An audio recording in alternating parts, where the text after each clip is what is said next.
Good morning students. Today we start new chapter number 5, coal and petroleum.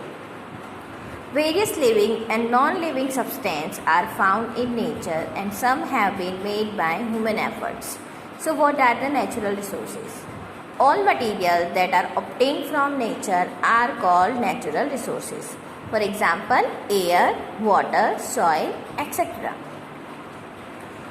Natural resources are also classified into two kinds: inexhaustible natural resources and exhaustible natural resources.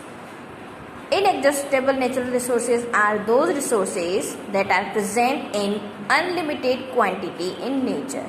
Means they are present in endless manner and they are never ending by the human activities. Air, sunlight, wind, water are the example of inexhaustible natural resources. Exhaustible natural resources are those resources which are present in nature as a limited manner. Means they are present in a ending position and they can ended by the human activities. Forest, wildlife, minerals, coal, petroleum, natural gases are some example of exhaustible natural resources. In this chapter, we will learn about some natural resources like coal, petrol, natural gases. Coal, petrol, natural gases are also known as fossil fuels. These were formed from the remains of plants and animals which got buried for millions of years. So, what is the meaning of fossils? Fossils are remains of plants and animals trapped between layers of rocks. So, let's start from the coal. Coal is a hard, black colored fossil fuel. It contains mainly carbon because it is formed from plants which are composed of carbon compounds. So, from where do we get coal and how is it formed? Coal was formed from large plants or trees that grew in a wetland area millions of years ago. They got buried under the earth due to some natural phenomena like earthquake, volcano, flooding, etc. As they sank deeper, the intense heat of the core of the earth and the pressure of the soil above draw out the moisture and gases from the remains and increase the carbon content. Together with this, the bacterial action slowly converted the cellulose present in the wood into coal. This process of converting of wood into coal in the absence of air is known as carbonization. So what is carbonization?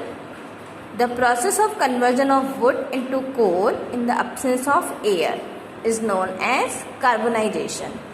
Since it was formed from the remains of vegetation, that's why coal is also called a fossil fuel. So what are the uses of coal? It is used as a household fuel and in industries.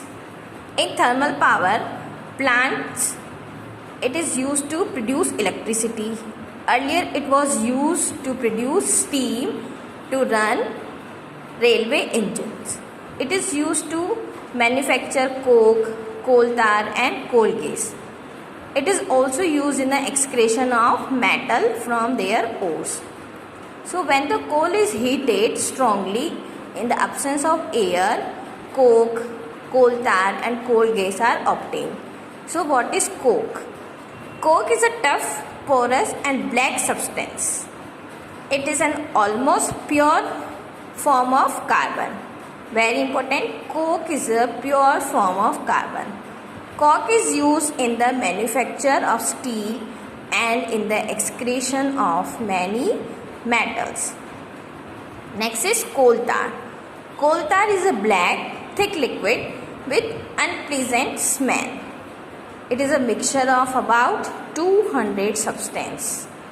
Products obtained from coal tar are used as a starting material for manufacturing various substances which we use in our everyday life and which are used in the industries also, like synthetic dyes, drugs, explosive, perfumes, plastics, paints, photographic materials, rafting material, etc.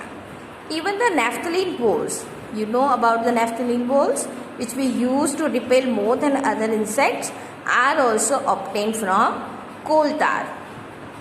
Next is coal gas.